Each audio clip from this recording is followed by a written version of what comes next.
Expand your mind and enrich your world. It's time for another outstanding podcast from ICRT.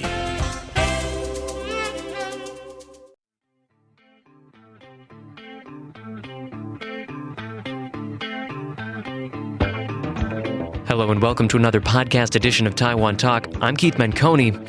Ties between Taiwan and the mainland have markedly improved over the last several years, but the road ahead may be more difficult to navigate as cross-strait talks move towards more sensitive political and economic issues.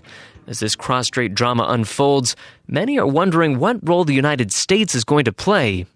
In the end, how much can Taiwan look to its partner across the Pacific for support? That's the big question we'll be putting to today's guest, Taiwan ambassador in the U.S., Lyu-Shun. Since taking up his new post in D.C. in April of this year, he's made repeated calls on the U.S. to up its backing for Taiwan. I spoke with him recently via Skype to hear his views on the prospects for increased cooperation. Here's our conversation. Ambassador Shun, thanks so much for joining us today. Oh, thank you. So I want to start with that big picture question. So we're out of the days of ECFA, relatively uncontroversial economic agreements. We're out of the days of agreements on travel deals. And we're into agreements between Taiwan and China that many in Taiwan really do feel like touch on their vital interests. So as we enter this riskier territory, what role do you think stronger support from the U.S., more diplomatic recognition from the U.S. for Taiwan, what role could that play? I think, first of all, with more U.S. support, Taiwan would always be more confident or more comfortable in engaging with mainland China. That's rule number one. And as of today, as we can see, the economic, social, and cultural integration already started. As to what that would lead to, this is the thing we have to handle now. But in the long run, I would say this formidable integration forces is something that we need to manage well. It's not just the American support. More important thing is the people in Taiwan. We need to unite together. We have to stay together. We need to have certain kind of consensus as to what we're going to do. And the American support would be vital. And American, as I said, give us more confidence. And we can be even more skillful or more sophisticated in dealing with mainland China with more American support. So many people point out that Taiwan struggles to gain recognition from most countries in the world, also struggles to gain entrance into a lot of global bodies. If the U.S. did provide Taiwan backing in that way, diplomatic backing, what kind of effect do you think that would have on cross-strait ties? I'm sorry, diplomatic is probably too strong a word. Today, we're probably talking about more American support for Taiwan's efforts in seeking more international space, for example.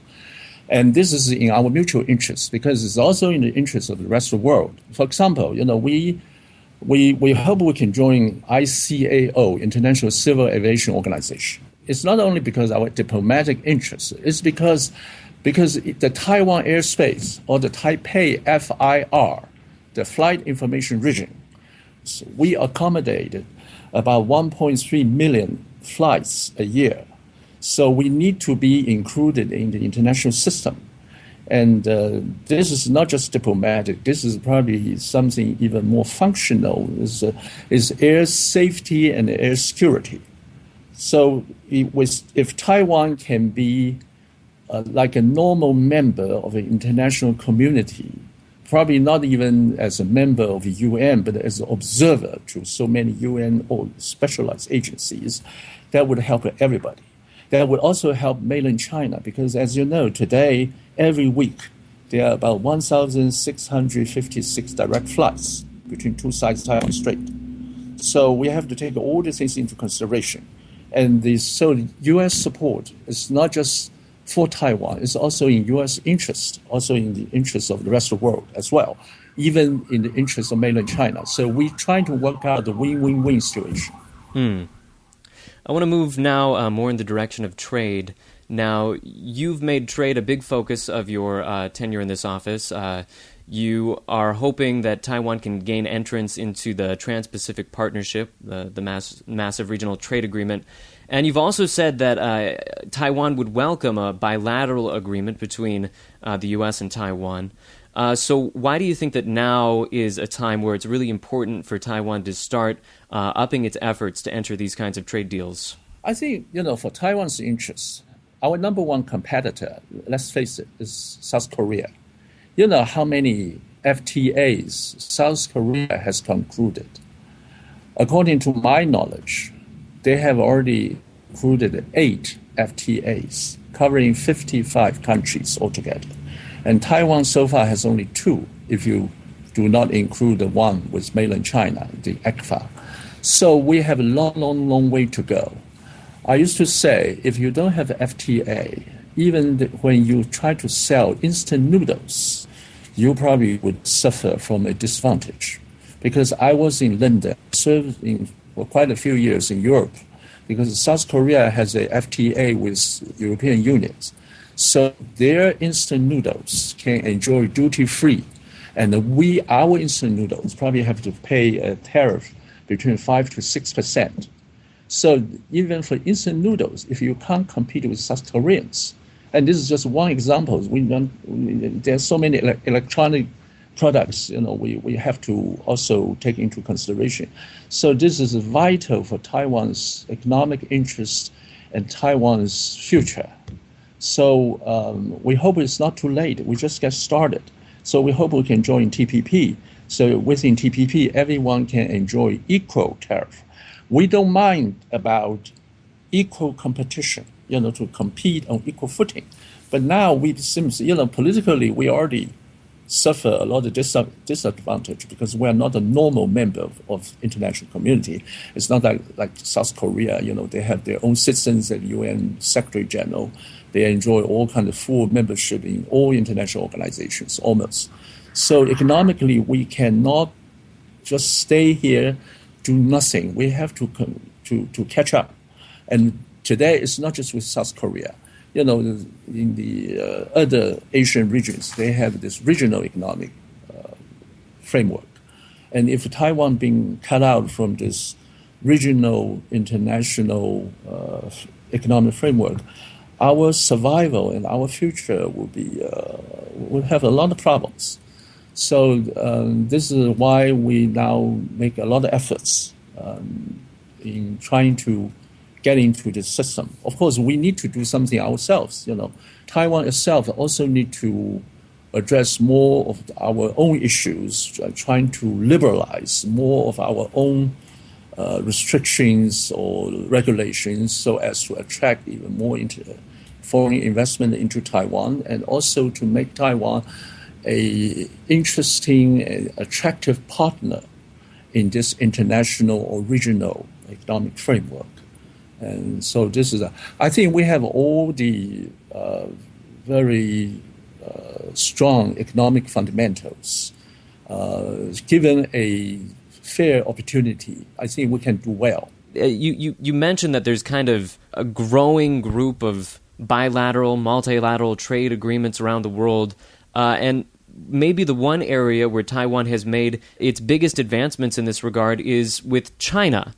So if Taiwan doesn't manage to diversify its ability to get these trade agreements through, is that going to have any implications for cross-strait ties? If Taiwan becomes economically dependent on China, is that going to make it more difficult for Taiwan to progress in these talks with China on an even footing? First of all, I want to challenge the word too dependent. Today, if you are two equal trading partners, just like between the United States and Canada, because of the geographical proximity, because of the cultural similarity, because the language convenience. Of course, mainland China is our number one trading partner. Of course, they probably would use the trade relationship someday, God forbid, maybe as a political leverage or something. But I think that people in Taiwan are smart enough to manage this kind of trading relationship. The fact remains, mainland China is our number one market. So first of all, it's not so easy to find a replacement. But we're also trying to diversify. We know it's too dangerous to put all the eggs in one basket. But before you find another basket, you better stay with this one, but you have to handle it well. And you try to not let them, break the eggs. But the thing is, today, we would exhaust every corner of the world to develop our trade relationship. I was ambassador or representative to London, to United Kingdom, and also EBRD that time, before I came to Washington, D.C. EBRD stands for European Bank of the Reconstruction and Development. Through EBRD, we also try to develop our market in Central Asia. And Taiwan's LED lights went to a few big cities to replace their street lights. Taiwan made electronic goods, went into countries like Armenia, like Moldova. We designed Moldova's city e-ticketing system, things like that. We try to exhaust every corner of the world. But the fact remains we're too close to mainland China. We have to, this is why I said in the beginning, we have to try to manage that relationship well. This is just President Ma has said many times. He said mainland China, we all recognize, is still our number one source of potential threat. But it's also our biggest land of opportunities. But what we're doing now is we try to minimize the threat, but we try to maximize the opportunities. But we cannot just say we just handle the threats. We every day we become very guarded. We try to stop the connections or trade or minimize trade relations.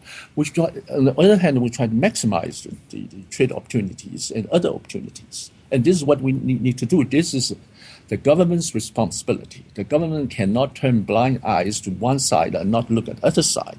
The government has to handle both sides and how to maximize the positive, minimize the negative. This is what we're doing. But this is why I do not agree with the word whether too dependent or not. The word is whether you can really make money, you can really make good use out of the market. And that's the government's responsibility.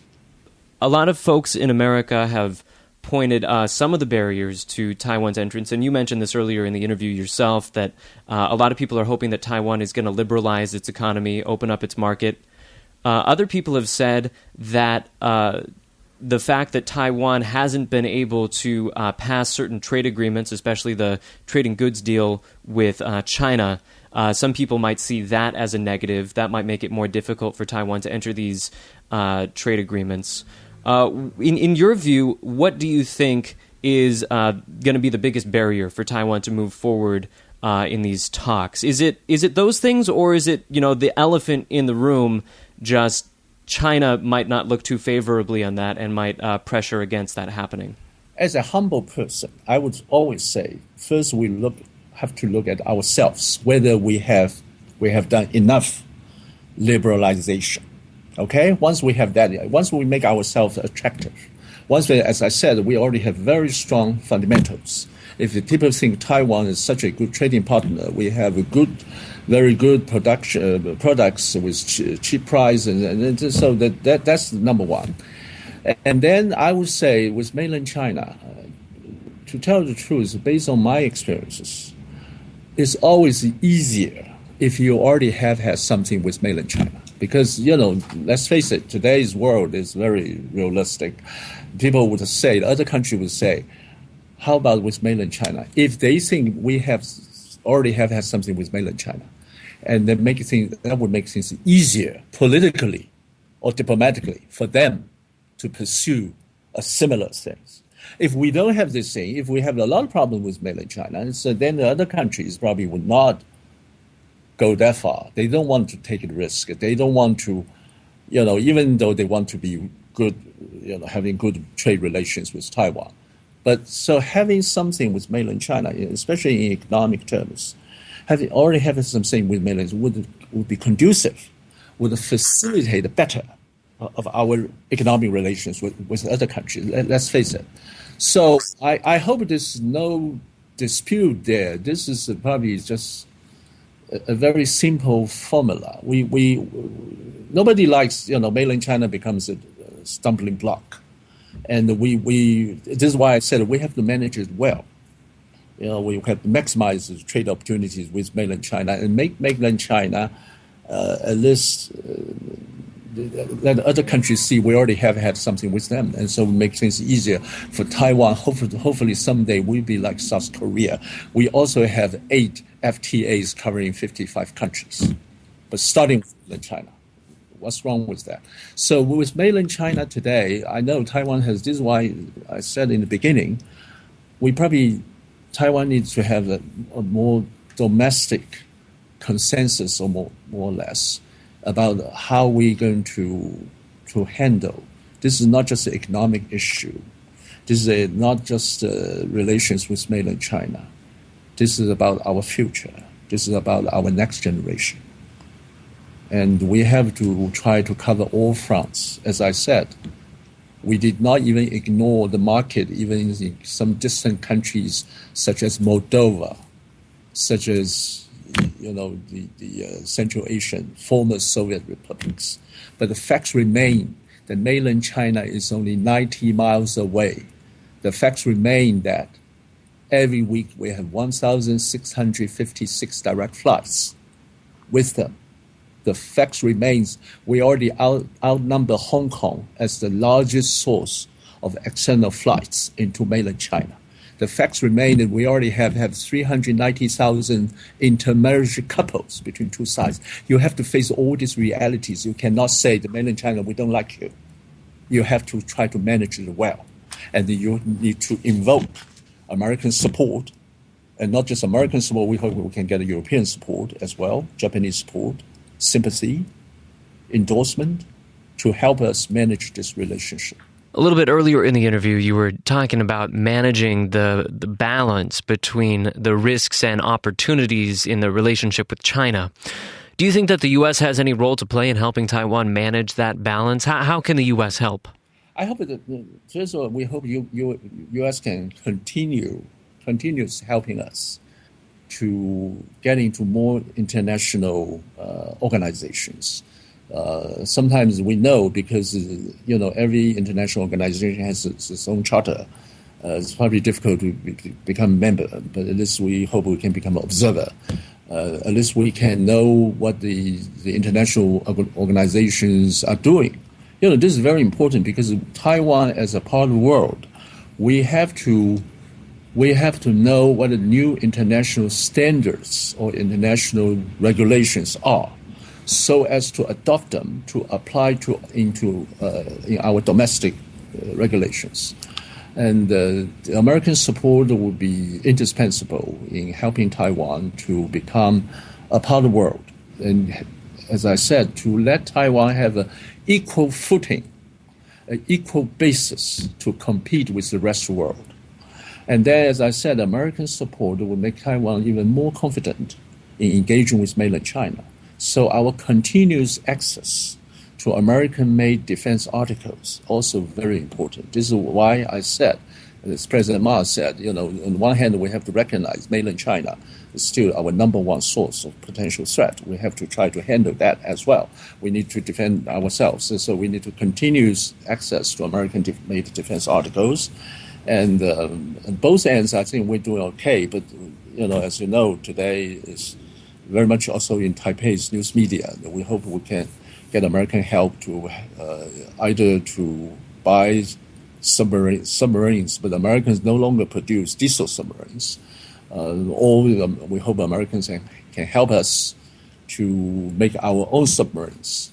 So things like that. So on both ends, on both sides, we hope we can. I think we're on the right track. We're all doing the right things, and we're making quite very good progress. I dare say today our relations with the United States probably is the best since we've been derecognized in 1979. And we try to make this relationship, this is very important. It's not just one-sided. We hope to make this relationship mutually beneficial. We also try to help the Americans. For example, in this Ebola disease control, epidemic control, Taiwan has certain kind of experience because we suffered from SARS 10 years ago. So we have some experience. So we already donated some equipments, and we can share our experience with the Americans, with the rest of the world. And when Americans trying to help some third countries for natural disaster relief work or something, Taiwan can always help to lessen American burdens, for example. And this is only, I can give you a long list of the areas that we have mutual interests that Taiwan can reciprocate, can help Americans to make this relationship strong, mutually beneficial, and everlasting. Well, maybe you could expand on one point you made a moment ago. So you're saying that relations between Taiwan and the U.S. are the strongest that they've been since ties were taken down. I feel like there's a perception, though, among many in Taiwan that there are a lot of areas that it's very difficult to make headway. You mentioned defense. It's been 3 years since the last defense deal was made. A lot of people are frustrated that there hasn't been more progress made in that. It seems like the U.S. has been pretty slow to back Taiwan's entrance into the TPP and a lot of these other agreements. So what would you say is the areas that you would point to as a sign that there really are some positive developments in this relationship?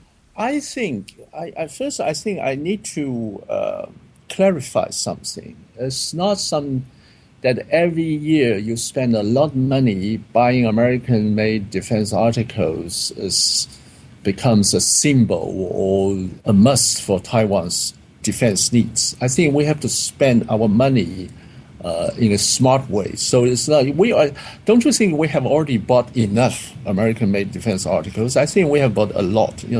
Not too many countries would buy 150 F-16s, out of one deal, like Taiwan did. Nobody would buy like what we did, to upgrade F-16s, the whole package, what they call retrofitting package, is almost $6 billion. Not too many people would like what we have bought, Apache helicopters and so. So I think the thing is not that every year we want to buy a lot. This is not something to make a show, for the figures. The thing is we need to buy what we need. And the more important thing is American defense commitments. So that is something probably cannot be measured by money. And as we can see, a lot of ways Americans showing their defense commitments, their friendship, their concern, security concern over Taiwan. For example, this past March, Americans for 14 years, for the first time, the United States sends a cabinet member to visit Taiwan. What it means, of course, we're talking about the EPA administrator. Of course, we're talking about environmental protection issues. But the very fact having American cabinet minister visiting Taiwan, that means a lot. And all these things, we have lumped everything together. The defense commitment, it's not just money. It's not just buying things or whether you buy this or that. And we don't want to buy something we don't really need in a way. What we need the most is submarines. Submarines are not easy to make, but, it's been delayed for 13 years.